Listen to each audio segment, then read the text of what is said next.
Usa ka himsog nga batang lalaki ang gihimugso ni Viv Ann Jaime, mao'y unang anak nila ni Mark Anthony Lato, nagpuyo sa Sandayong Sur, Danau City.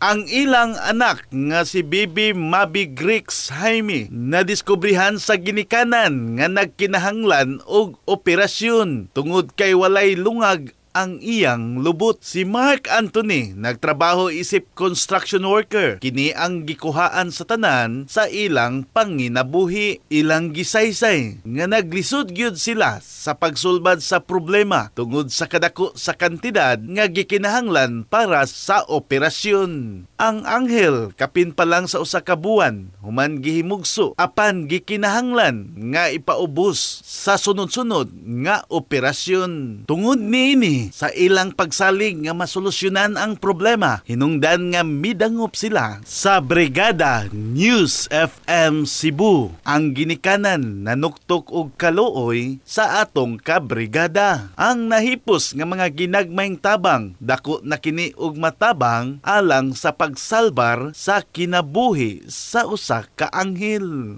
Tuod man, ang ginikanan ni Bibi Mabi Grix, mapasalamaton kaayo sa tanan nga gihimong instrumento nga mipaambit og tabang alang sa laing hugna sa operasyon sa anghel. Dako kay ko salamat sa brigada nga laming gitabangan og sa mga tawo nga ninghatag og kwarta nga para sa akong anak nga makapalit og colostomy bag ug uban pa niya nga kinahanglanon. Daghan mang radio station. Tabangan sad mo nga tug moduol mo nganong diri ang gyud mo sa brigada.